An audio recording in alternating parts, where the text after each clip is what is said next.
Why, hello, everybody. Happy Friday afternoon. I don't get to say that often, but happy to do so. I'm glad everybody's here hanging out. Kind of like Cheers, right? A place where everybody knows my name. Today, we got some good old fashioned story time. I hope you guys get a snack, a beverage of your choice. Some of you are still working, so hopefully a soft beverage. I got water for myself here. It is the weekend, baby. I am off work, excited to spend time with the family, especially my beautiful wife. And yeah, I got no snacks because I'm gonna be talking a lot as I go through these stories. I'm not gonna interact a whole lot with the chat, but please talk amongst yourselves, chop it up, laugh, ask questions. Maybe I'll kind of out of periphery, I'll see it. One of the very few skills I have in life is I can kind of read a chat and talk at the same time, which you wouldn't believe. A lot of people can't do that. So I'm excited to go over some stories today. We have a three-part. I think we got three parts. Yes, three parts to today's program. I'm not going to be on the longest because the family is awake, so I don't want to take time away from the family. Part one is going to be a story about I'm not from Canada, about a lawsuit that took place with me and a beard company. The second story is going to be about a murder. And the third one is going to be a Q&A. So anybody that I'll be back at nice, Bill. Tell the shop I said hello. Tell Zach. Hello, Zach. Good. I'm doing good. Ayla, how are you? So, yes, we'll be getting into this one. And then the last bit will be Q&A. And that's where you'll be able to ask me questions like, what about baobab oil? Baobab oil is fantastic. It's exotic. It's wonderful. Has some great qualities to it. But hello, everyone. Thanks for everybody coming on in here today. And again, hey, at the end, I love these questions. What's your favorite movie? Remember the Titans. It is about bringing people together, creating a community, working for a common goal with a great actor. I love it. The hat, though. Hey, thank you, Mr. Gary. I like it. I will have some hats for sale in the future. Not this one. This is just a one of one for me. But I will have some other hats available for you guys in the future here. So I'm going to let people kind of come in for a little bit longer, and then we'll get into the lawsuit. Wait, is it Monday? No. Hey, this is Friday. We're going to chop it up. My goal is to do 1 to 2 Friday streams a month. That's going to be my goal right now. Water polo starts again next month, so it's going to be a little bit more challenging. But I can always do like a Saturday, maybe a Friday or Saturday stream. I'm trying to hit some different time zones because I got beards in different area codes. I've got beards. So yeah, I'm going to try to hit some different time zones and get streams earlier in the day. So maybe I can get my people in the UK, my people in India, Australia. I even got some Russian friends in here. So we will get that going. Favorite food is Mexican. I am a Mexican food lover. I love me some chips and salsa, some bean dips, some flautas. I like some Cajun, some jalapenos. So yes, my favorite food would be Mexican. 2 a.m. Friday night for a live stream. That would hit some different time zones in there. See, we got France in the building. This is what I'm talking about. We're trying to get those beards in different area codes. Hey, Ken. Hey, Mrs. Bluegrass. Absolutely. We may have to take you up on that literally tomorrow. Thank you, guys. That is fantastic. Thank you. We're planning out our weekend. We wanted to go to Shake Shack, but their indoor dining is closed. Oh, no. So that one hurts. So, yes. Hey, Zach, it was great talking with you last night. Zach B has some very exciting things happening in the future. I'm excited about that. What about Puerto Rican food? It's like literally the best. I'm not for sure. I love like Lebanese food. I'm a big fan of pita way. Any of my local people know what I'm talking about. So I'm a big fan of Lebanese food. So we'll see where we're at here. Bloom Beards in the building. And again, we're going to get started in just a little bit here. I want to make sure everyone was in. What kind of mask do you wear with your beard? I wear one that has a string that goes around the top of my ears and the back of my head. I kind of put it over, and it just lays on the front of my beard. It's really nice. My Friday's going really well. We had a half day of teaching and then a half day of meetings. And the meetings are with one of my best friends, so it went really well. We got very, very, very productive. Mac with the cheese in the building. What's up, Mac? Rocking that big beard. 108 people not working at the moment. Yeah, I figured I was going to be dipping into some I was going to be dipping into some productivity levels today for you guys, and I thought that's all right. What's better than getting paid and listening to stories? Aren't you like in Indian food heaven? Yeah, so we do have a lot of Indian food up here. I don't dabble much. I'll just throw it out there. I don't dabble much on the Indian food. More Lebanese food for me. Thank you, Lily. Appreciate that. Do you like Mediterranean food? I do. I would consider Lebanese food to be Mediterranean food. That's kind of all in the thing. So yeah, some chicken shawarma. I like the yellow rice with some almonds in it. I know raisins is like traditional, but I kind of no raisins, a little bit too healthy for me. I just sent both boys to their room. Nice. And these stories are pretty family friendly. I'm not going to swear. There may be a little bit of violence in a murder story. Go figure. But it's family friendly. You guys know with me, you don't have to worry about hiding the kids, hide your wives. Everybody's welcome here, and we should be able to cover everything. Daniel, the Disney Beardsman, and hello everybody. So the first story is going to be the lawsuit one. Please respect my name. What's up, Jay Cruising in the building? So yes, the lawsuit one is going to be first. Are you still salad free? Disgusting. Who would ever eat a salad? Like that just blows my mind. I mean, I'll put a bunch of different meats on a tray and I eat that and call it a meat salad, but that's about it, man. I'm not, no, I don't get down with the salads. I don't drink coffee. I don't eat salads. None of that stuff, man. None of that stuff. How does this already have a thumbs down? I don't know. It came up pretty early. Are you going to tell the Frank story? I can tell the Frank story. That's an Brian. That's an OG one. Banner's looking nice, by the way. That's an OG story. Is the Frank story? That's a wild one. So maybe if you want that one later, I'll come back with the Frank story. It's a good one. I do like the Frank one. I do love spicy food, yes, but I don't like curry. So I love spicy food, but I don't like the flavor of curry. Okay. Do you swear in a regular day? I'm human, so yes, I do. Do I swear in front of my students? No. Do I swear in front of my kids? I try not to, but hey, stuff happens, right? Do I swear on stream or camera? No, of course not. But no, I'm not some choir boy that just lives this perfect life, but I know how to be professional. I know when there's a time and place, right? I teach my students, I teach my kids time and place, and that's important to me. There's a time and place where you can act a certain way and a time and place where you can't. The only thing that's the same is me, right? You're not going to get a different Dan whenever you hear me, okay? All right, here we go. Let's hear the lawsuit story. All right, let's get it started. We gave people about 7 minutes to get in here, and we'll get it rolling. Have you ever been arrested? Kind of. I can tell that story later too. But no, I've never been officially arrested, but I've been taken to the police station and had some official business that way. Do I drink alcohol? I do. I drink an occasional hard cider. I'm a big fan of hard ciders. Nothing to excess, nothing that would be too bad. Okay, so the lawsuit story. Let me begin. And I will say, guys, I am not naming any companies or brands or names in any of the stories. So I will not be telling you any of the companies in the lawsuit story. I will not tell you any real names in the murder story. Just appreciate the stories for what they are, all right? So I don't want any detectives behind the scenes trying to figure out who this is or that is. Just if you could, guys, respect that. We're not going to talk about any stories or any names here specifically, okay? So yes, please don't ask on this one. All right, and can somebody get moderators, get rid of Mr. Votto? He's bringing up Star Wars again.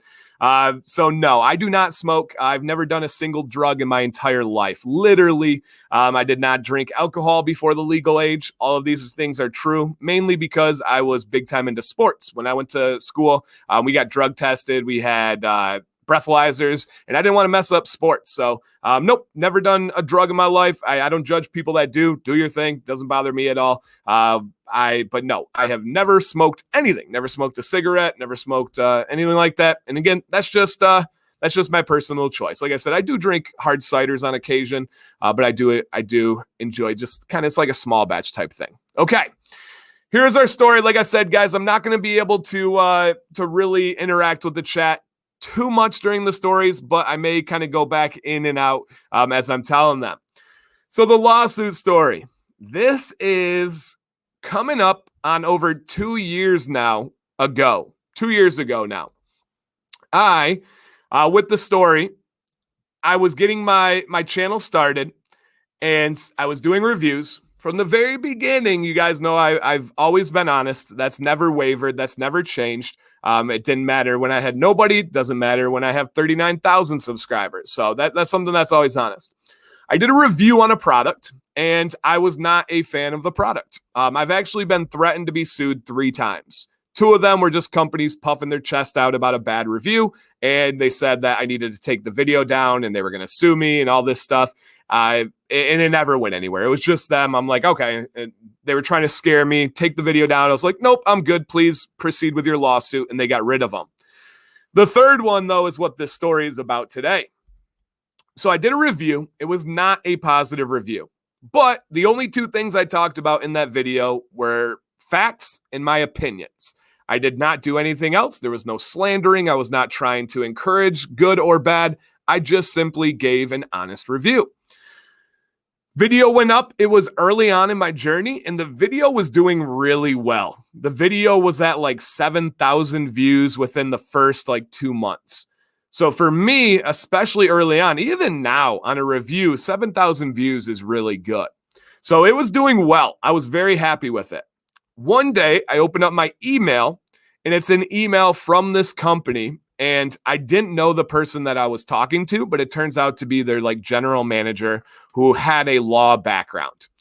And the general manager messaged me and was like, hello, Dan, I want to introduce myself. I'm with this company, and we are asking you to please take down your video because it is slanderous, and it has essentially they're trying to throw every term. It has defamation about our company, has all this stuff in here.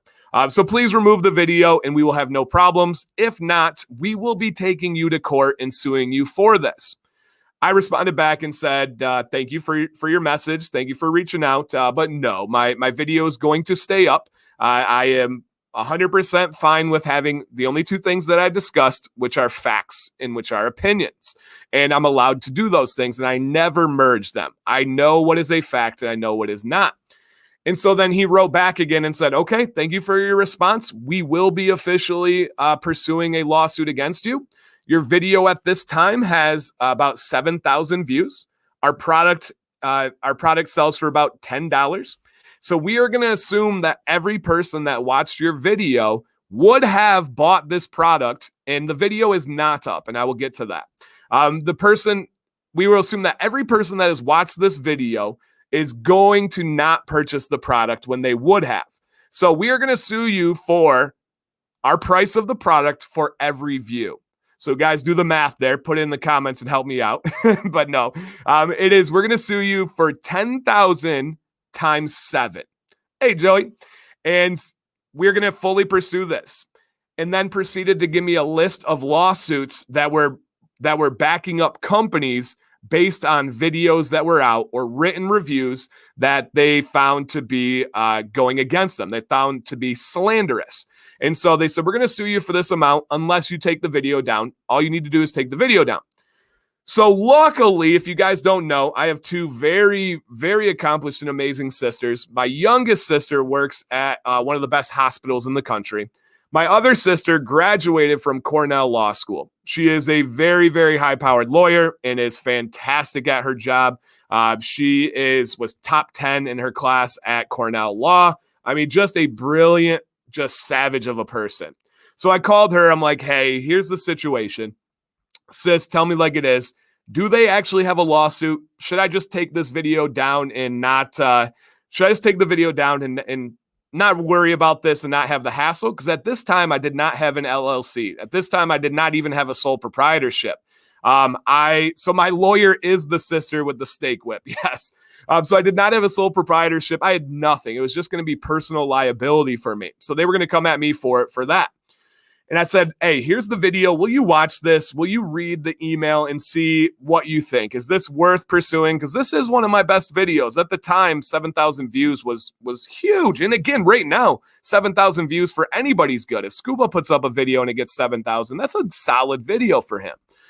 And so she went through everything. She said, "Oh, no, you're good. I watched the video. You only talked about things that are protected in court. You only said your opinion and you only said facts and you never slandered them. You never had any defamation of character.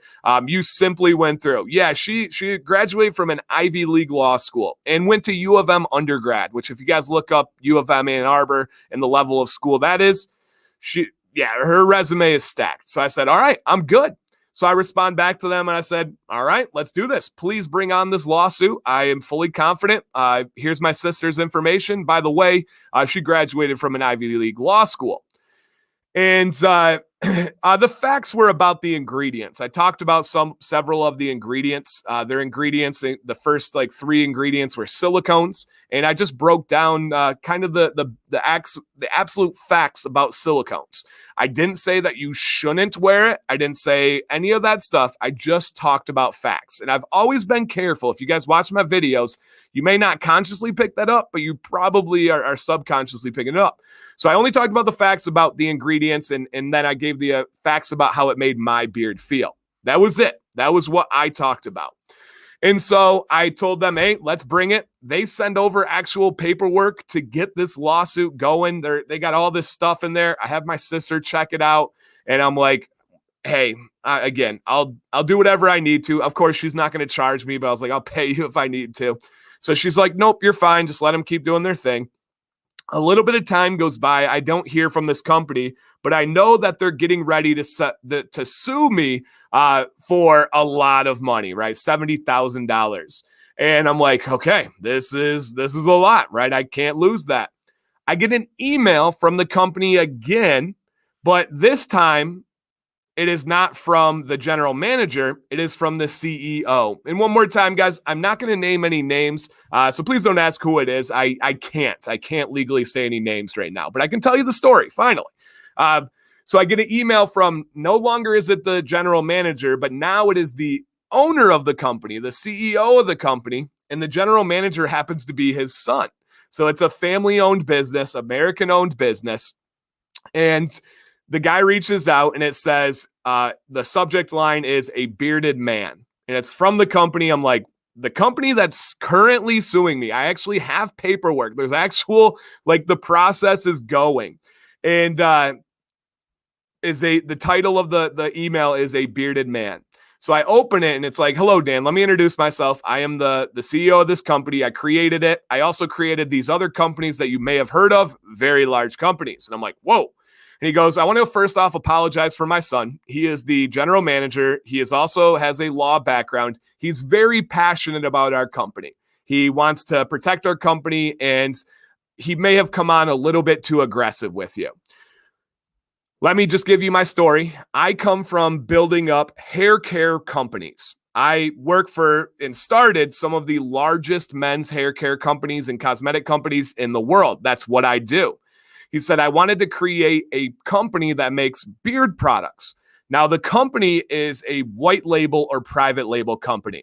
So what that means is with the white label or private label company, they don't have their own brand. The name of this company that's suing me, you will never have heard of. You will never see in stores. But the items that they produce for other names, you do know. You have seen. In big box retail, that's usually how it works. Usually they are buying from a white label or a private label company, and then they're putting their logo on it. Now, there's different levels to how that works. Some companies are extremely involved and want to be a part of every decision and every little bit of making it. Others just kind of put their logo on it, okay? So he says, I've been in white label. We wanted to make this product that you didn't like. By the way, it did really well. Last year, it did over $5 million in revenue. Whoo, okay. All right. Well, I'm kind of glad my video is out there to help people. So with that out there, he continues and goes on and says, I got to be honest. I started binge watching your videos after watching you review and kind of trash my product. I didn't realize how different head hair and beard hair really is. I assumed I could treat a beard company just the way that I treated the several men's hair care companies that I created. And apparently I've learned from you that I'm wrong. So how about instead of me suing you, I drop the lawsuit. And from there, I bring you in as our lead consultant. and you redo our entire beard line. Not only completely reformulate and make the product that you made the video on, but I would also like to make a butter, a balm, a wash, and a conditioner. And then from there, we go on and see where it can be. Now, I would love to work out all these details with you. Let me know what you think. And I'm like, what? This company that is going to sue me and guys, again, a very, very, very large company. Very large company. And as they're getting ready to sue me, they drop the lawsuit and want to hire me as their beard guy. The number one consultant. Will fly you out to where our lab is. We'll fly you out to all these different things. We'll go with all these different aspects of it. And what do you think? And I'm like, wow, yes, let's hear numbers. What do you think? And they're like, I know you're used to dealing with affiliates and you get percent commissions, right?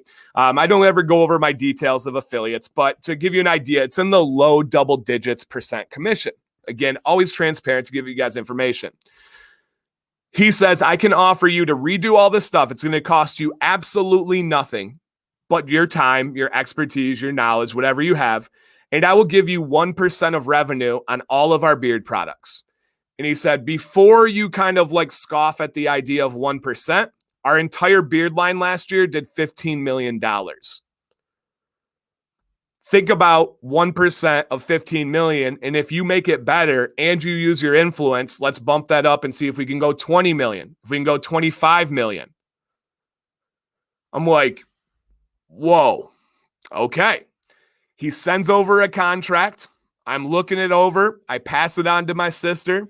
She looks it over, and apparently in the business, I don't know anything about law, but in the business, they go through and they you like redline it and you point out things that you're going to highlight, that you're going to change. So my sister is like, hey, you want to check this? You want to read this? You want to do this? I'm like, okay. So I send it back to him, and he's like, that's reasonable. That's fair.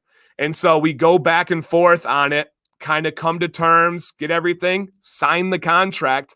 I am now their lead beard consultant.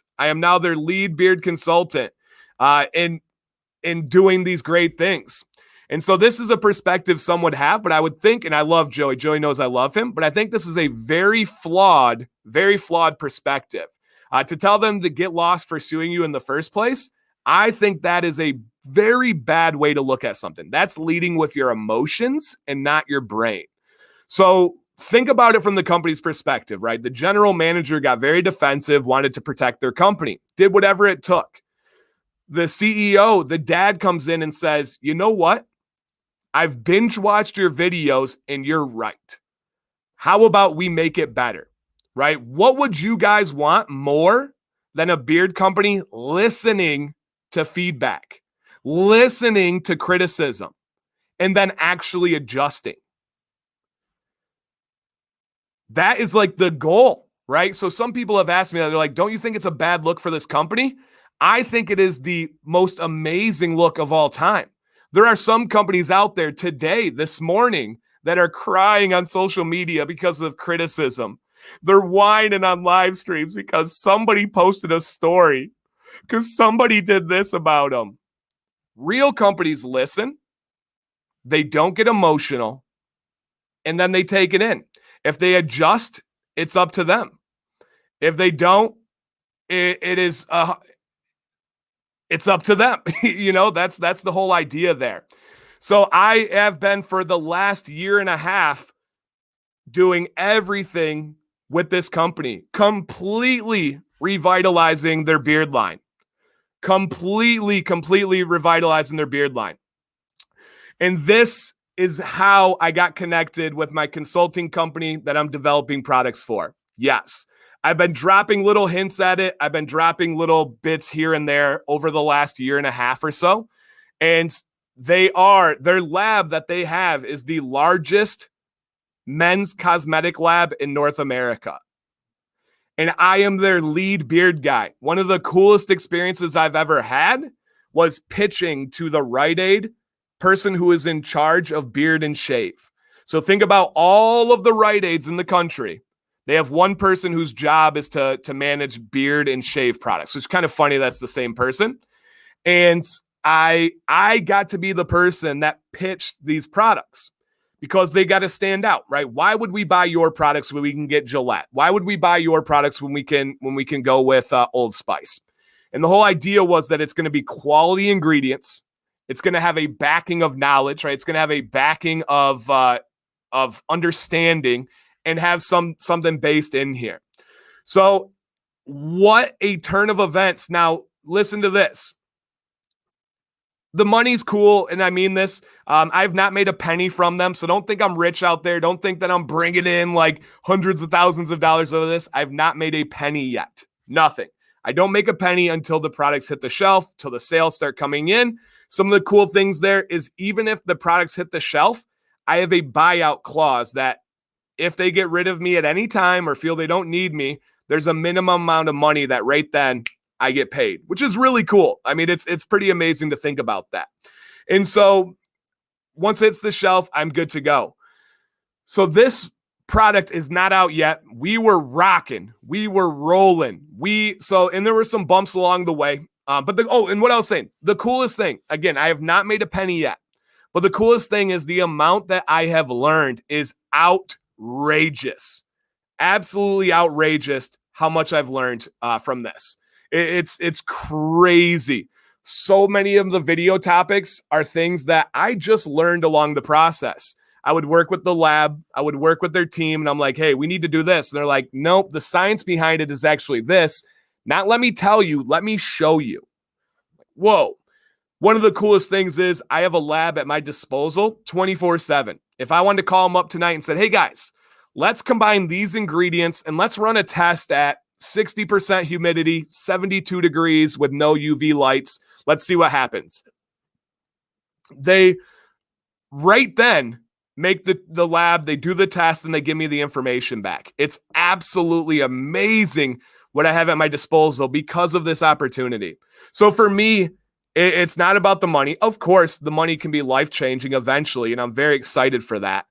But it has completely changed my channel. It's completely changed the way that I understand beard products and work with beard companies.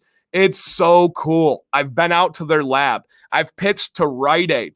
Early on, we originally got into Target. We got accepted for Target buying our products. Target has the most rigorous testing to get into their stores ever. Nobody compares to Target. Not Walmart, not anywhere.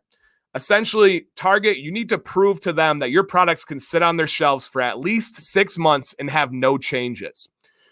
We got into Target. We had to go through the 6-month test. Nobody gets to put their products in Target without 6 months of testing beforehand. We got the products to Target for 6 months of testing. After about 4 months of testing, the product wasn't bad anymore. Was not bad anymore. But what happened from that point is that it oxidized. So the idea behind that is the oxygen got into the product and the scent changed.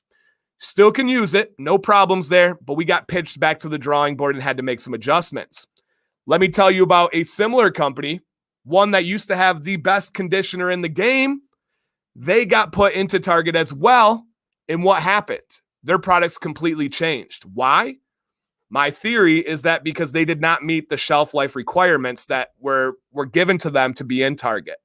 So when we look back now and we're like, why did that company change? They had the best conditioner. They had something really good going for them. It likely came down to the testing period to get into Target. Crazy.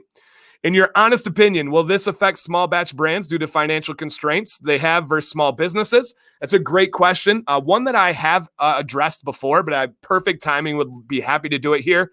No.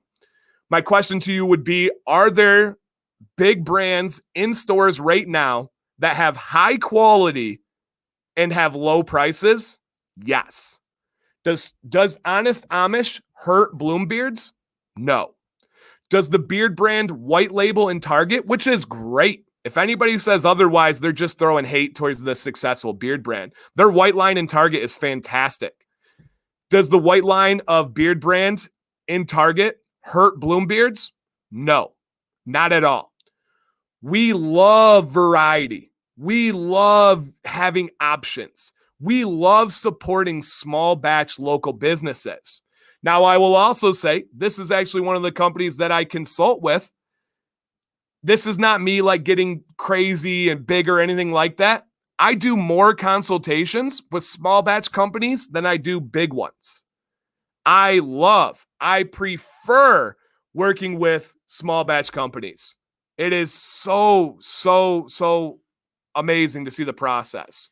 Working for Coca-Cola as a salesman, I can tell you how hard it is to sell a new product targeted at Walmart. That's with a proven brand. It is, man. Getting a product into these stores, you guys, is a gargantuan task. There's so many hoops you have to go through, but I'm loving it. Loving every little bit of it.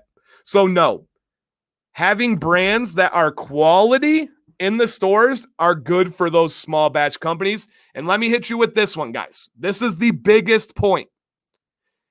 If I can get a big company into a big store with quality products, hear me out, it is going to help small batch. How many beardsmen out there, their first product they ever tried was Old Spice? How many beardsmen out there, their first product they ever tried was Maestro's? How many beardsmen out there, their first product they ever tried was Billy Jealousy, was Cremo, was Gillette? How many beards have we lost because they went to the store, they bought something they thought they trusted, and they're like, this is what beard oil feels like? Never again. And they've never tried products once. On the flip side, what if they were to try Honest Amish first and say, wow, this feels fantastic. This feels so good. What else is out there? What smells better? What options do I have? Who goes into the store and tries the new product that I'm going to be bringing to Target, to Rite Aid, to Walmart, and says, whew, this feels great. Let me see who else is around there. I think that is super crazy, super cool. So no, I don't think there will be any implications other than positives on the small batch market. Small batch companies should be cheering for me to succeed with this. The bigger my brand gets, the bigger my name gets, everybody comes up with me. Everybody. And I'll make sure of that. I've said that for a very long time. Those people that follow my channel, my number one goal is to bring people up with me. I have massive goals, but that's no fun if you get there alone. I've said it many times and people take it the wrong way, but I mean it. I'm in the business of making dreams come true. I want to make my friends' dreams come true. I want to make companies' dreams come true. I want to inspire other people to have their dreams come true, and no matter what the field is, I really mean that. And I agree with Holly here wholeheartedly. It only expands the horizon for the industry. You guys, the beard market is just scratching the surface. The beard market is nowhere near the bath and body market. It's nowhere near the head hair market. Nowhere near a fraction of the makeup market. We are just scratching the surface. Just getting going. So yeah, thank you. I appreciate that, Mr. Boyd. So that's been my wild ride. It went from a very legitimate lawsuit with real paperwork to getting flipped upside down and offering me a job to completely redo their entire beard line. And you guys, when I say completely redo, they literally gave me the reins. The owner could not have been more of a cool guy. He backed me up on every single thing, right? I work with labs hand in hand. So I know what it's like when other companies do. That's why I can kind of tell, oh yeah, they're doing private label, right? I said that in a video recently because I can kind of see the signs, you know? Walt, you'll be able to see the company's name the first day it's officially in stores. I actually have a contract signed on that. I cannot discuss the actual name until it is officially for sale on the shelf of a store. I actually have a non-disclosure agreement. Now, the story I'm telling, yeah, the GM's cool, man. Yep, the GM, his son is really cool. He's a passionate guy, man. Imagine somebody coming after your company, something that you really believe in. You're probably going to go back and have some defense for it, right? So the son, he's really cool. He's very different than the dad. The dad's a a bro. The dad is a let's go get it. Let's go. The son is very methodical. The son is very like by the book. I'm a lawyer kind of thing. It's really, really cool. Hey, thank you. There should be a custom beard product companies for different hair types. Not all the beards are the same. Dylan, that's impossible for small batch companies to do. Once you start dealing with more SKUs, then you have to have different batches. Unless you get really, really large, it's really, really difficult to do. That's why you have different companies with different feels. So I would say I would not encourage companies doing tons of different options for hairs out there. I would encourage you to explore companies that fit your needs the best. That would be my biggest advice for you. So yes, you are awesome. A small batch way I'd speak to for. Thank you. That is my passion. That is where I am at.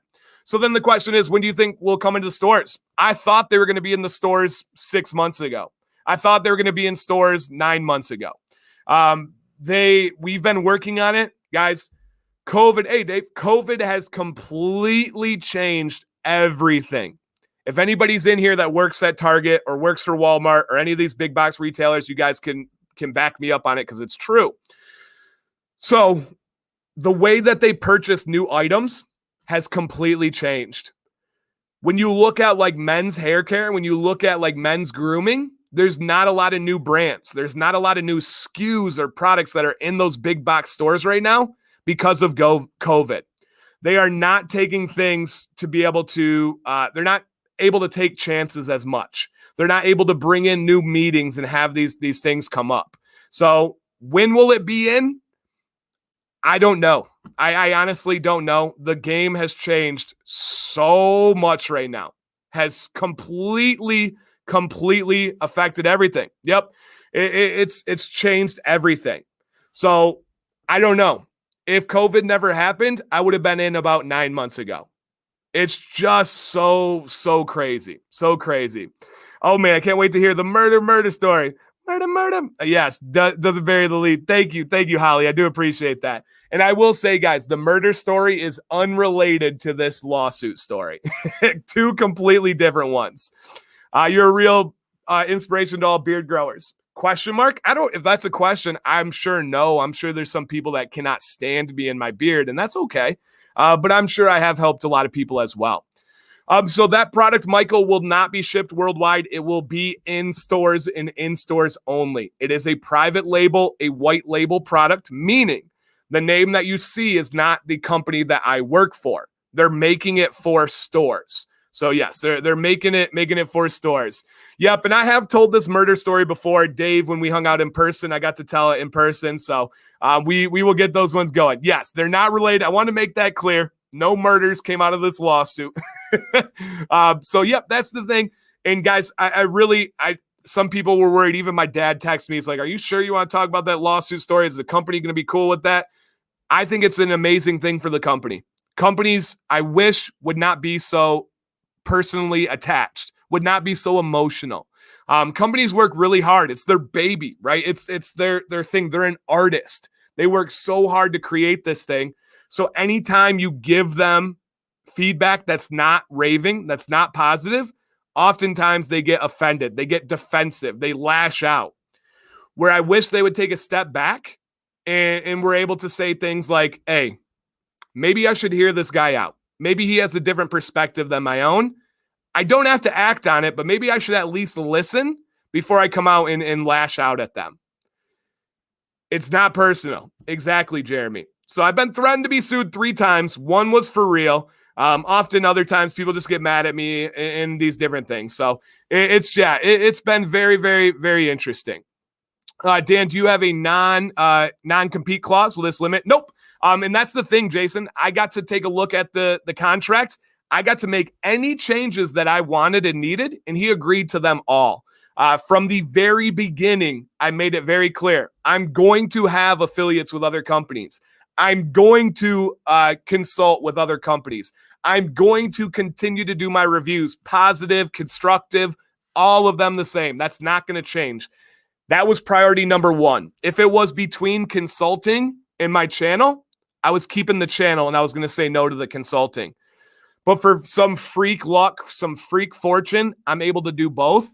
And it's amazing. And there are several companies in here right now that I consult for, right? It's a paid thing.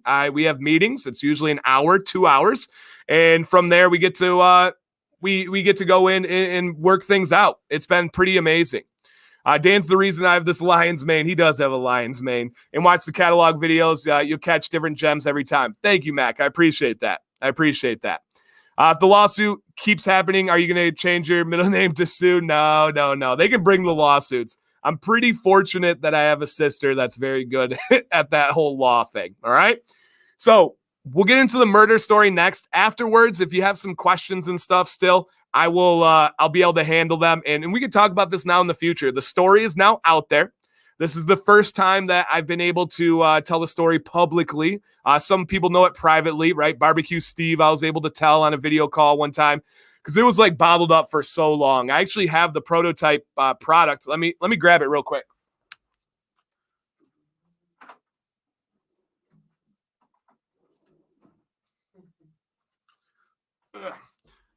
So here is one of the products that I've made with them. Actually, my moderators have had samples and have been able to use it and smell it. This is the beard butter that we have. It's got all the things on here with the lab. Won't give away any of the information, but so good. I think Gary smelled it. If I remember correctly, Gary knows this story. Gary smelled it. If not, I apologize. Joe from Beard Octane has felt the product, smelled the product. It's pretty cool, man. It's been going on for a long time now. So yes, it is pretty amazing. And this video is going to stay up. If anybody came in late and you feel like you missed some parts to it, you're able to kind of go back through that. So yeah, this is the crazy thing, Chase, is all of this has come out because of my beard. So crazy because of my beard. So the labeling and the branding, I got to take part in the entire making of the labels and everything. I've actually showed Steve, Barbecue Steve. I've showed him the labels. I showed him what the product looks like and everything. The only thing that we are, so Gary has smelled it. The only thing that we are finalizing is is my name going to appear on there? Is the logo going to appear on there? Stuff like that. That stuff is still being in the works as we go through. So very cool stuff. I think it's amazing. If I could give you guys any advice to take away from that story is lead with your mind, not your emotions. Whether you're a company, whether you're a consumer, whether you're a creator, doesn't matter who you are. Lead with your mind, not your emotions. There are so many people that let their emotions overcome the situation and then they regret it, right? I've seen companies bury themselves because of their emotions. I very easily could have told them to shove it. Hey, you threatened to sue me? You were trying to hurt my family? No. Shoe off. If I would have said no to that, the amount of opportunities and knowledge that I've acquired, $0. I made no money so far. I hope to make a lot. I literally would love to make millions off this, but I've made $0 so far. But the amount that I have learned, the amount that I've experienced, and the amount of opportunities and doors that it's opened is unbelievable. It's so cool. And when I do this stuff, when I talk about this stuff, it's not because I read something online. It's not because I just said this. I actually live this stuff. Like, this is what I really do. And there's, again, if you were to ask any companies that I consult with, I actually know what I'm talking about, not because I read about it, because I actually do this. And I so love it, man. It's so amazing to kind of go through. If you could do a video for new reviewers on how to review, possibly. The only problem with that is my videos that I create for like reviewers and like kind of general topics, they never do well. And my time is super limited and valuable. So if I'm going to put a video out, I got to have some return on it, right? One of my favorite videos I've ever created is my advice for content creators. I have one out there, but it's only got like 1.2 thousand views, which I know is relative, but people just don't watch those things for me. And it's okay. It is what it is. So yes. All right. So that is one. That is the lawsuit story, guys. That is the lawsuit story. That one is all facts there. Doug has been involved in this. Doug, I just showed him the actual product of this one. All my buddies have like been step by step with me this entire way as we went through the lawsuit and everything. So it's been pretty cool to kind of share stuff with them and explain the situation. But yeah, Doug's been there for the whole thing. Okay. Here we go. Yep, I like that. So, the murder story. The last one, there's some like lessons in there. There's some perspective that you can take away. I'll find the content creator video. Let me see if I can pull it up here for you guys. So look up Dancy Bearded content creator. Let's see if that pulls it up. Yep.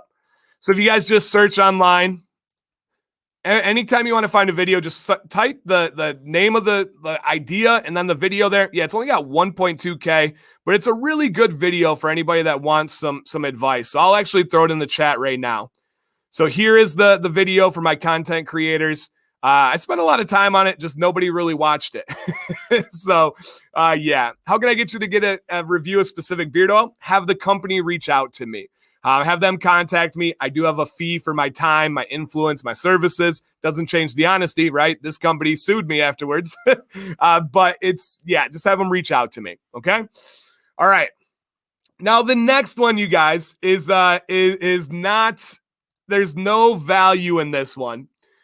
There's no lesson to it. This is just a pure true story, and this is just pure entertainment, and it's all real. This is an absolute wild one right here, okay?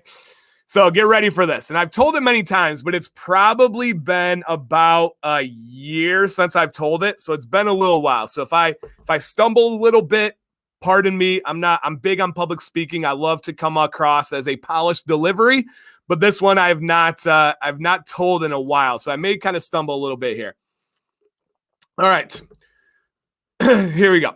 How are you going to ask for a review and not like the honesty and try? Yeah, Christopher, you'd be shocked at how many companies get mad after asking me for a review. So yes, this is the result of your hard work and staying true. Thank you. All right, here we go, guys. So this story begins when I was in college. I was home for spring break because I was broke. I could not go anywhere on vacation. I didn't really go and do anything. So I did the opposite, actually. I started working and taking money at a local rec center, right? I was working there to get some money. So what happens? I'm going to start from the beginning. I'm going to kind of tell you about it, how they were caught. I'm going to give you the court story and everything with this. It starts on a Sunday. And prior to this Sunday, I live in a cul-de-sac. Everybody knows each other. But the house across the street from me, directly across the street, just a slightly diagonal, but literally 10 yards from my driveway, just right there. The owners moved out, and we thought that they were renting the house, which goes against our homeowners association. Yeah, fancy. Our homeowners association policies. And we thought that they were renting it out, but we never saw the new renter. We knew somebody lived there because once in a great while we saw a car, but we never actually saw the person. So on a Sunday, my dad leaves, and he may be watching right now. Shout out to Dad, because I think he was worried about me telling the stories. But hey, Mom and Dad. My dad leaves to go to work in Arizona. He traveled all over the country working for Frito-Lay. And he left for Arizona and like, hey, man, I'm going to be gone, right? Take care of the house. You know, we're good to go. I had two sisters. One was in high school and one was in middle school. And my school is right next to the house. The house I live in right now, you guys, is actually my parents' house. They were the first people who had it. They built it. I bought this house from my parents. My parents moved up to northern Michigan. So it's the actual same house that this story happened in. It just is at a different time. My dad says, hey, I'm leaving. You're the man of the house, take care of business. I'm like, all right. On Sunday, my neighbor comes over. His name's Joe. Awesome guy. And you guys got to keep these names straight, okay? If you want to take notes, please do, right? You got to keep these names straight. My neighbor Joe comes over. He is a military veteran. He was a Marine. He actually was deployed 3 times overseas and was a scout sniper. Fantastic human. He came over. He was like, hey, Dan, I know your dad's gone on work, and this is Sunday. Let's keep the names and the dates right, all right? Get some notes out. If you need to do some sticky notes, please do. Get the snacks, get the drinks ready. Hey, Dan, I'm going to tell you this because your dad is away, and you're kind of the man of the house right now, so I'll let you know. Well, you know the guy who moved in across the street? I'm like, I've never seen him, but I know somebody moved in, and we're going to call him, we'll go with, let's give him a name here. We're going to go with Jeff. All right. His name is Jeff. So Jeff across the street, and I'm using fake names for this story on purpose. So Jeff across the street. And I go, I've never seen Jeff, but I know he lives there. I'm in college, so I'm like 21 years old, something like that, 20 or 21. I'm in that range. I don't remember if I had a drink during this time or not. So I'm at 20 or 21 years old and in college. And so he says, hey, you know Jeff that moved in across the street? I'm like, no, I've never seen him really. And he goes, well, he came over to my house today and he asked me if I had a gun. And we go to church together, so this is why we know each other. And he asked me if I had a gun, and I told him, why? Why do I need that? Or why would you need a gun? And Jeff said, well, I owe some drug dealers money, and they told me if I don't get them the money, they're going to kill me, kill my family, and burn my house down. Whoa, okay. My neighbor Joe tells him, no, I do not have a gun. I'm sorry. And he says, well, do you have $10,000 so I can pay them so all this doesn't happen? My neighbor Joe says, no, I do not have $10,000. I'm sorry. So then Jeff goes back to his house across the street. Okay. And he's like, I haven't heard anything else, but I just kind of wanted to let you know what was going on. I'm like, all right, wow, that's crazy. So I call my dad. I tell him, he's like, oh, that's wild. I tell my mom, no big deal, right? Monday and Tuesday go by and I don't really see anything. Nothing really crazy is happening. I see a car once or twice over those 2 days. Nothing really happens. Wednesday, I'm sleeping in the basement and our house has those the speaker system. When you're at the door, you can press the speakers and talk to people. And I have one of those speakers that's next to my bed in the basement. And I like the basement because it's cool and I like sleeping in dark, cool areas. And all of a sudden I'm like waking up, and I'm kind of in that like foggy, hazy, like half awake, half asleep kind of mode. And I hear the speaker and it says, please, please, please, please, please, can you help me? Please, please, please, please, please, please, pray God, please, please, please, God, please, please help me, God. And I'm like kind of waking up, getting the crusties out of my eyes. I'm like, what is going on? And then I'm just in my boxers, right? That's how I sleep. And I'm like, gonna go around the corner to go up the stairs. And as I go around the corner, my mom flings the door open, an intercom system. Yeah, I flings the door open and my sisters are at school. So it's just me and my mom at home. And at the same time that the door flings open, it dawns on me. And I look up and she's got this like white look on her face. And she goes, it's the crackhead. And I'm like, oh my gosh. Because our neighbor, right, is into drugs. It's probably not the politically correct thing to be able to say, but but it's the crackhead. I'm like, whoa. And she goes, go see what he wants. And I'm like, what? I don't want to go see what this guy wants. He's into drugs and all these things. Like, oh my gosh. So I throw on some basketball shorts. I throw on a t-shirt and I get a golf club. So I put a golf club behind my back. This is Jeff. This is the guy renting the house across the street. And so I put a golf club behind my back and I'm like, all right. I go to the intercom and I've never seen him. I've never seen Jeff across the street. Well, I go to the door and all I'm thinking is crackhead, right? My neighbor said he was looking for drugs. People were going to kill him. I'm thinking I got this image in my head. I'm ramping up for some movie like crackhead. The dude is a shorter guy, has like a dad beer belly. He's like a Middle Eastern ethnicity. He's dressed really nice. He's got a polo on. It's tucked into like some dress pants and he's got some penny loafers. And I'm like, what? What are you talking about? It was actually a 9-iron, Mac. You got to go with the 9. I always bring the 9 on deck. And I'm like, this is the crackhead? Like, this don't fit any movie I've ever seen. So I don't open the door, but I press the intercom because we have one at the front door to talk outside the door. We have since gotten rid of the intercom. I don't personally have the intercom anymore. And so I press it and I'm like, hello, can I help you? And he goes, oh, thank God. Thank you so much. Oh my gosh. I locked my keys in my car. It's running. I look across the street. He does have a car in his driveway. It is running.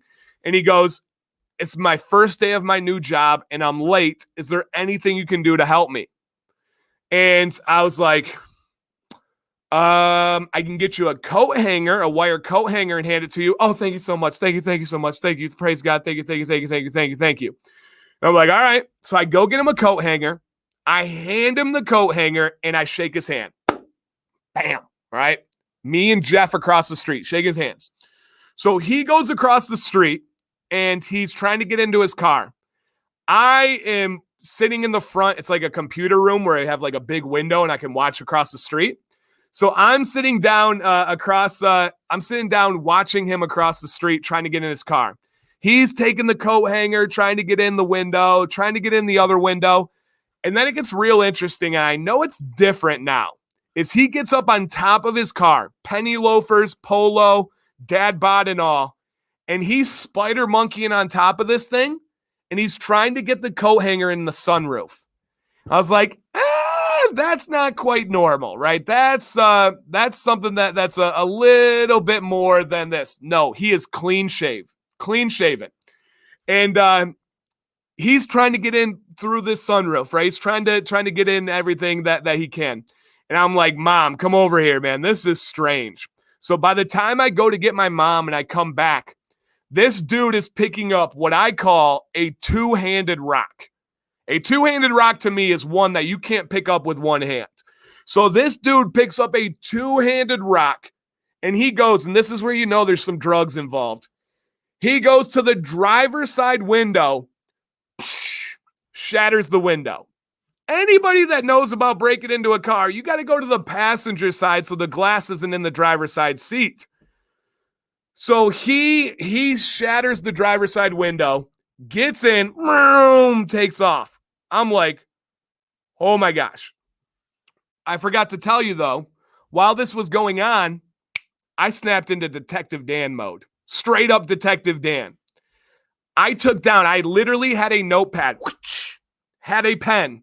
I took down the make and model of the car. I wrote down the license plate number of the car.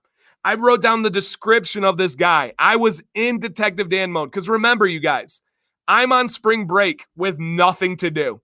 Literally nothing. My friends are all in Cancun. They're all in Mexico. I am writing everything down as Detective Dan, ready to go. William, you missed a lot. And this video will stay up, guys. So I'm watching this thing. I'm writing it down. He takes off.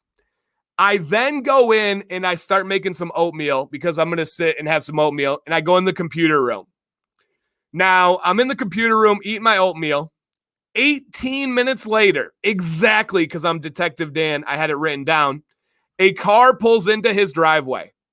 Now, there's only like 6 houses on my cul-de-sac. You know everybody's car.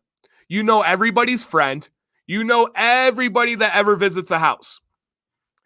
And this car that pulls in is not particularly a car that you're going to forget or you're going to see.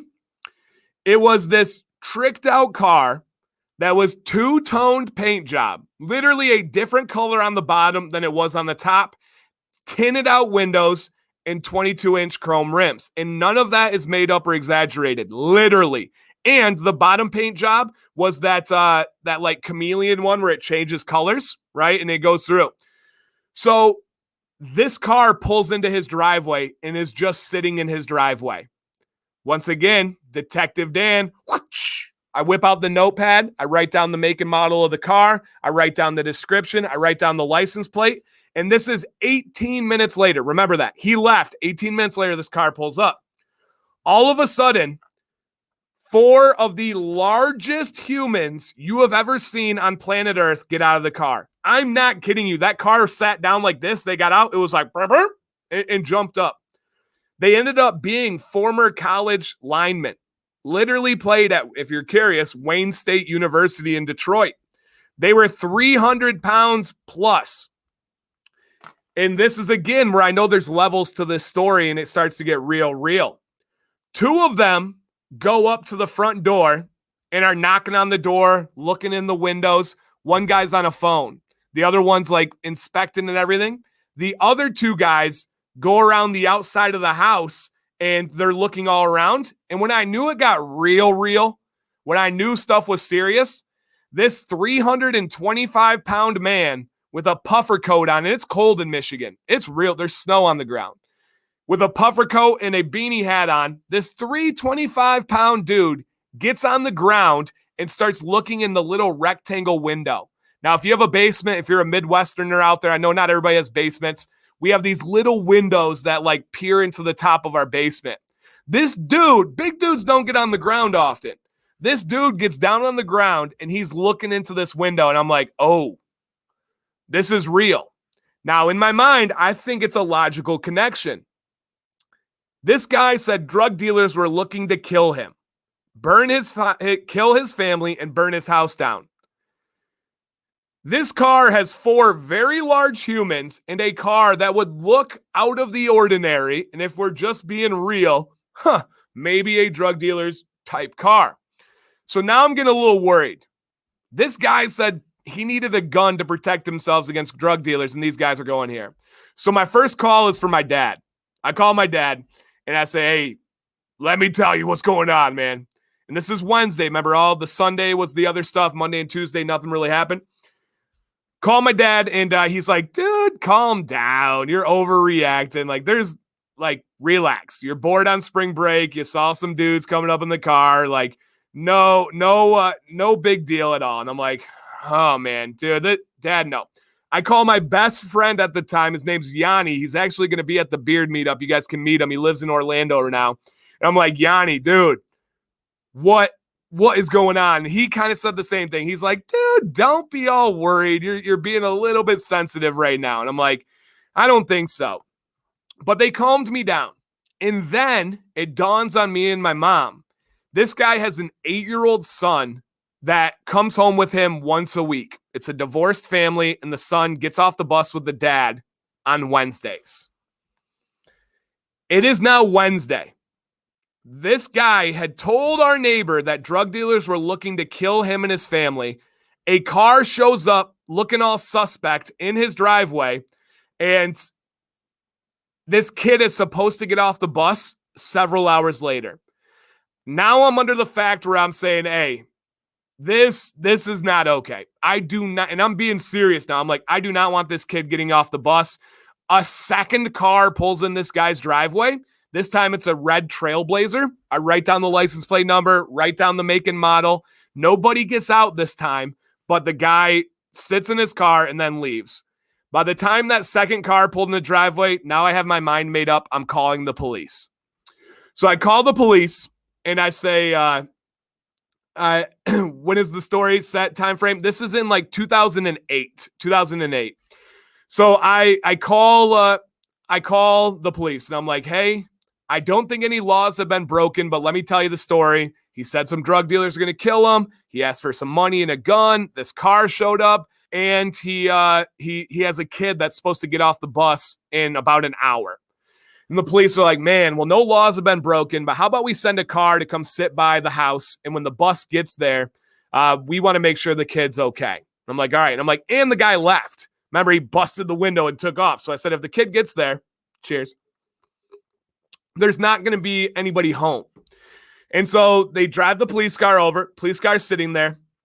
The bus pulls up. Me and my mom are watching. No kid gets off the bus. And we're like, okay, maybe he called the ex-wife and said, hey, keep the kid this week, right? So nobody gets off the bus. And I'm like, all right. That night, I'm going to go work at our local rec center. It's actually the rec center where I fell in love with Sam at. Saw her from a distance, you know. And I'm going to go to work. And my mom and my sisters are all freaked out. And my mom and sisters are like, we're not staying home alone. We're going to go shopping. So they go to a local mall and they go shopping until I'm out of work. Dudes, I get to work and I'm telling this story to everybody. And I'm like, hey, this guy said drug dealers were going to kill him. These drug dealers pulled up in his driveway. It's crazy. And everybody's kind of like, dude, like you're fit. You're exaggerating. You're kind of feeling yourself right now. Like, come on, man. Mac, I met Sam at a nightclub, but I fell in love with her at a rec center. Never talked to her. I just knew who she was. So yeah, literally never talked to her at the rec center, but I saw her from a distance. So yeah, you are correct. But nope, never talked to her at the rec. And so I'm telling everybody the story at the, yep, exactly. Met her at a club, but stalked her for a few years prior. Exactly. No, I had to turn the notepad in. They made me give them the notepad. But let me go, guys. Let me talk. So I'm at work and I am an RA. I monitor like manager position, and I had to go like cover for a lifeguard real quick. I get a call from a restricted number. I'm like, oh no, a restricted number. And and I wait for the lifeguard to come back, and I answer the call, and I'm like, hello? And they're like, hi, is this Dan Command? And I said, yes.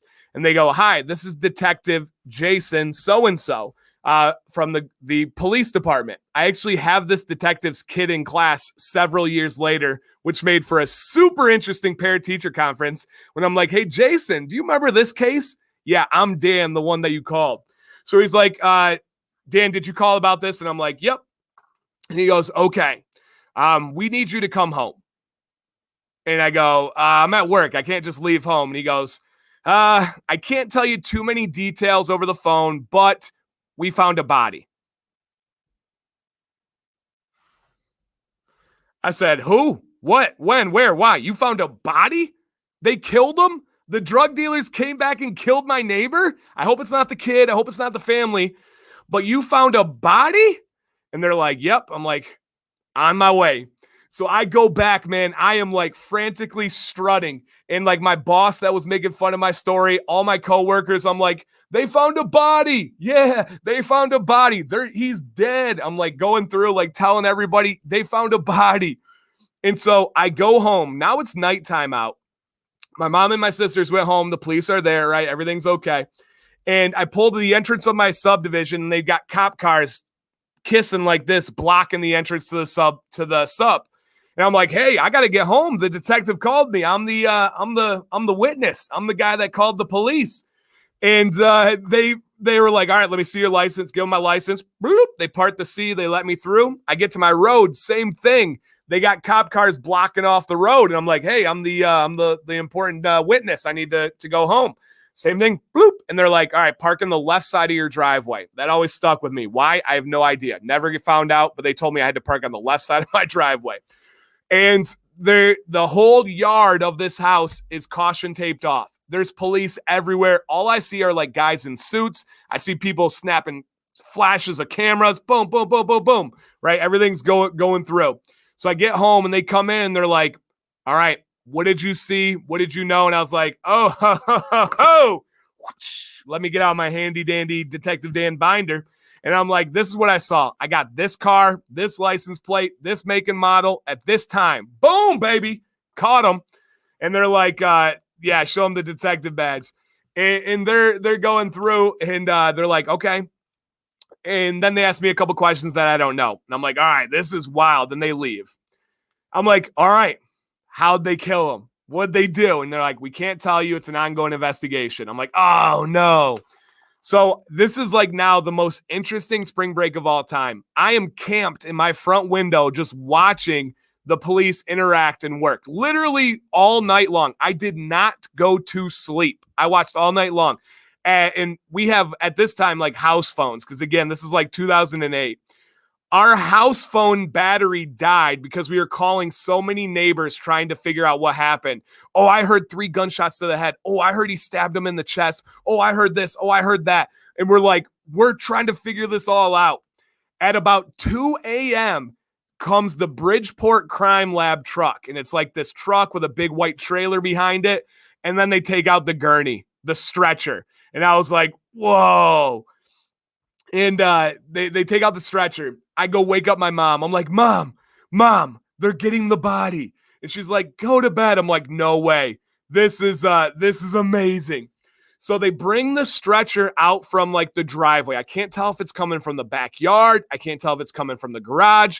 And they have the body in the body bag. The body bag is white, by the way. I assumed it was a black body bag like in all the movies. No, it is a white body bag, at least in this situation. So they then put the body bag in the back of the crime lab Bridgeport and they go beep and they take off. And I'm like, this is nuts. I'm still awake at 7 a.m. and the news comes. They knock on our door and they're like, "Hi, I'm Amanda so-and-so from ABC 12. Can I interview you?" And I'm like, "Nope. I've seen this story before. I don't know anything." Everybody on the cul-de-sac said no to the interview, but one lady, she's the sweetest, nicest lady. She wasn't even home, but she spoke on the situation. She wasn't home the night before, and she talked about how it rocked our neighborhood and we were scared, all this stuff. But I didn't speak on it. At about 8 o'clock, I get a call from the police station. They're like, "Hey, can you come in?" And I'm like, "Yeah, of course." So I'm going in, I'm giving them information, telling them, like, this is what I saw. And they're like, "Okay, what do you know about the hookers?" Like, "Come again?" I was like, "Nothing." And they were like, "You don't know anything about this?" I'm like, "No." Then they show me a couple of pictures. They're like, "Have you ever seen this person?" I'm like, "No." They're like, "Did this person come to your door?" I'm like, "No." And then, so they're going through all the questions. I really don't know the answers to them. And then I'm like, "All right, what happened? Like, tell me the details. How'd they kill him? What happened? Was it 3 gunshots to the head?" "I think so. I think it is." And they're like, "We can't tell you. It's an ongoing investigation." I'm like, "Oh, no." It goes on for about like 4 months, and we still do not know anything.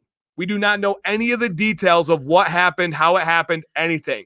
I get another call from the police that are taking me into the police station, and they're asking me about like, what do I know? What happened? And I can't answer all their questions. They're asking me these whole things, and I'm like, I don't know. And then it gets to the end, I'm like, "What happened?" And they're like, "All right, we can finally tell you, but it's an ongoing investigation. You can't tell anybody." And I'm like, "Okay, I will not tell anyone." Tell me the story. So I'm going to tell you what happened and then how they got caught. So what happened was, on Sunday night, keep in mind, all that stuff that I just told you about happened on Wednesday. On Sunday night, my neighbor Jeff, the guy across the street, gets picked up by these drug dealers, taken to their house in Flint, buys some drugs, does the drugs at the house. Okay? He then gets a ride back and says, "I want more drugs." And the drug dealer's like, "Cool. I'm going to go drop you off at your house. I'll bring the drugs. Once you have the money, I'll give them to you and you'll leave." And guys, I live in a very nice subdivision. I live in a very nice city. This is not common. It's drugs will make people go crazy, right? So what happens is, my neighbor Jeff, again, short Middle Eastern guy, dad bod, beer belly, and he goes into his bedroom. The guy that dropped him off was a former college running back at Wayne State University. He is waiting in the kitchen on the island, right? He's got his arms around the island. The other guy's bedroom is behind. Jeff's bedroom is behind the kitchen. Jeff, the Middle Eastern neighbor, goes into the bedroom, gets out a sledgehammer, comes from behind the drug dealer, and cracks him in the head, splitting his head open, killing him in his kitchen. So for months, I am assuming my neighbor got killed by the drug dealers. No, my neighbor killed the drug dealer, cracked him in the head with a sledgehammer, split his brains all over the kitchen. He then takes the body into the garage, tears out some carpet out of a bedroom, starts rolling it up. He decides that he wants to bury the body in the backyard. So he goes and gets a shovel and tries to dig into the backyard. Well, it's Michigan in March. The ground is frozen. So he just leaves the shovel in the backyard. He rolls the body up in that carpet, leaves it in the garage, and puts over some like cardboard boxes in the garage. Well, he has a stolen car. Essentially what happened is he did not have a car and he wanted to get away. So he goes to the local church, and I guess he had been known for going from church to church, like kind of getting in good with the church people and then asking the elderly people for money for groceries, but he was just using it for his drug habit.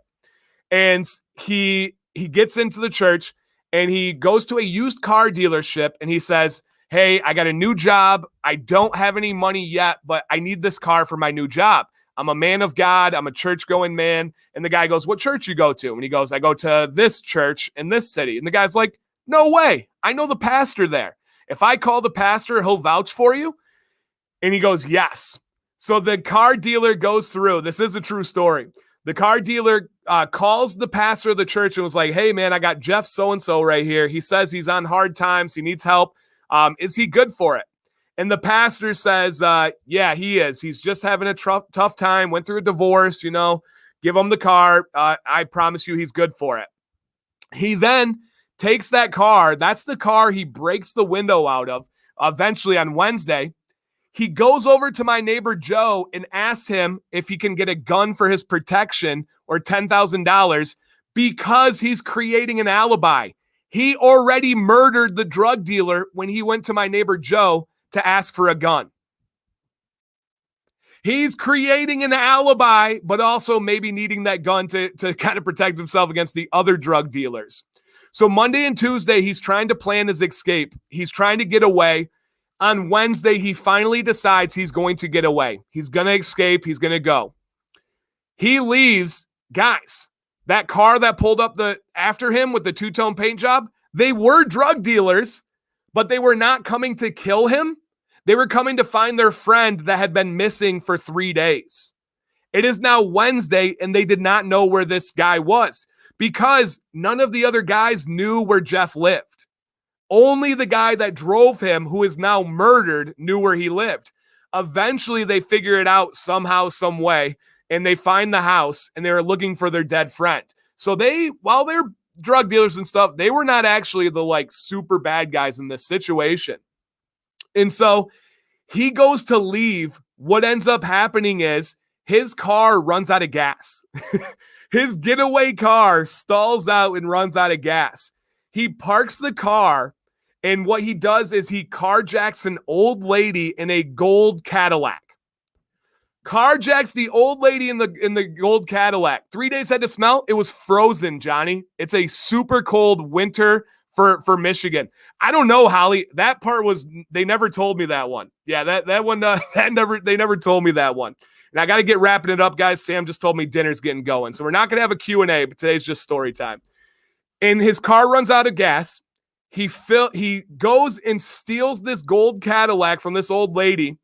Of course, the lady goes into Rite Aid, which is right where she carjacked him, calls the police. Now they have the license plate and the make and model of this gold Cadillac. They find him, arrest him, bring him into the police station. Now, guys, get this. Get ready, right? Get comfortable. Get ready for this part. They bring him into the police station. At this time, all they know is that he carjacked a lady and he had drug paraphernalia on him. So they bring him in and they're going to charge him with grand theft auto. They're going to charge him with drug paraphernalia. They run his name through the system, and the person that's typing his name in and goes, man, this is really strange. Somebody called about him earlier today. Me. It was me. I called about him. So they then are able to get a warrant for his house, to search his house, because he had grand theft auto. He had drugs on him. I called the police saying that there was weird activity going on at the house, that there was drug dealers, this, that, and everything. They get a warrant that night. They go to go and check his house for drugs. They go to search his house for drugs. I guess the drug dog, which gets usually sits and go when they detect drugs, right? Joe, other people would know better, but they sit. And essentially, he goes through and the dog goes crazy on the garage. Goes crazy because there's a dead body inside. They're going to look for drugs and they find a dead body. The police officer opens the garage door. They see this rolled up carpet with boxes on it. They open it and out falls a guy whose brains are shattered. Whoa. This just got crazy. That's how he got caught, was because he carjacked a lady and because I called the police. Fast forward 2 years. 2 years. I get a subpoena in the mail. My mom gets a subpoena in the mail, and we have to go testify as a witness to everything that we saw. I essentially get with the prosecutor and they're like, hey man, you're on the side of truth. Just simply tell what happened, tell all the things. What they're going to try to do is throw you off. They're going to try to get your story, your testimony thrown out of court. And he's clean shaven, no beard on this guy. So my mom testifies. I get to hear her testimony because I get, like, as a witness, you go in this like little room and I don't get to watch it, but I get to hear it. And my mom does great. I get on the stage or on the stand, and I've never been so nervous in my life. I actually tried to, and I was single at this time, or I had a girlfriend that wasn't Sam, so she didn't matter. I got up there. I tried to pick up a girl in the jury, literally asked her for her number. That's how nervous I was. When I have a nervous situation, I like make bad jokes. If you guys know the D's Nuts story at my grandpa's funeral, yeah, that's a similar thing. So I tried to pick up a girl in the jury. Didn't work. I did not get her number. So I sit on the stand, and he's literally sitting across from me. You guys, he's like 10 feet away from me. 10 feet away from me. And he's sitting right there. And the defense attorney, his attorney's trying to get my story thrown out. And so the defense attorney starts asking me questions like, okay, you said that 4 African-American men approached his house when they got out of his car. How do you know they were African-American? And I was like, Jason, I said the color of their skin. And they go, what color was their skin?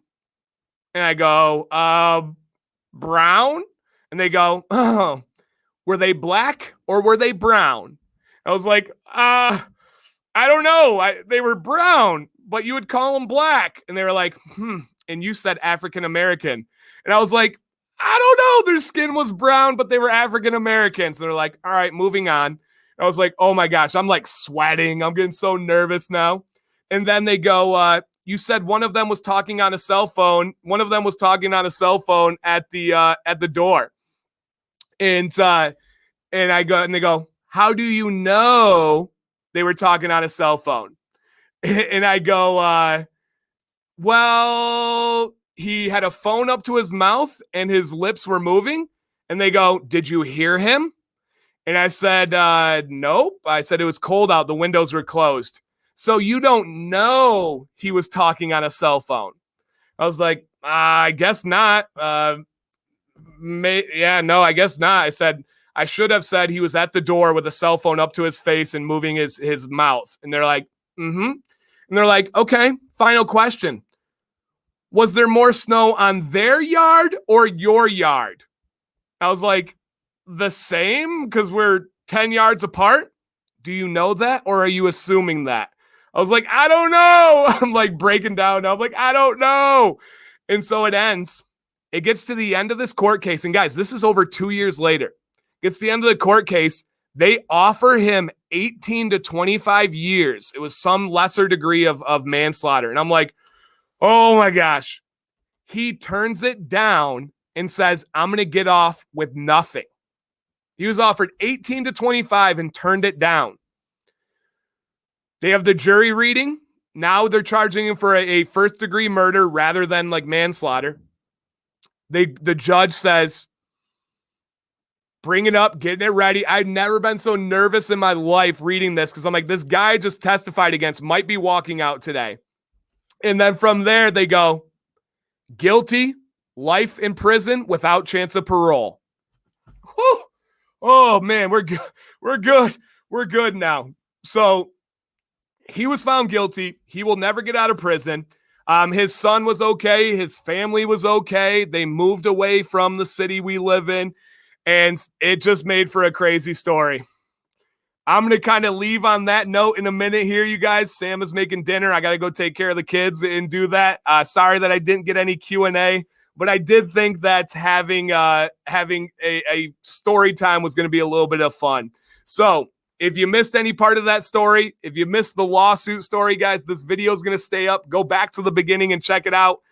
But yes, that is how it all happened, and it is 10 yards from where I'm at right now. I'm not kidding you. It's the house across the street from where I am right now. Oh, man. Here you go. Here you go, guys. Thank you for listening. I know it's not my usual content, but it's probably the craziest story of my life. I got some other crazy stories. I got the Frank story. I got some wild stories that are out there, guys. So cheers, guys. I hope everyone has an awesome day. I got a review video that came out. If you like that story, just support me by go watching the review. That does help me. So time to go hydrate. Time to go get some food, man. And it's good to go. Love you guys. Let me know if you have any thoughts. Leave a comment on this live stream afterwards. It will stay up at the time. And yes, somebody did buy the house. They moved out within 3 months. Literally moved out within 3 months. There is now a new family that lives there, and they own a Chinese restaurant in town. Not the best English speakers. So, yes, I hope you guys have fun. Talk to you guys soon. I got to go help Sam C. Love you guys.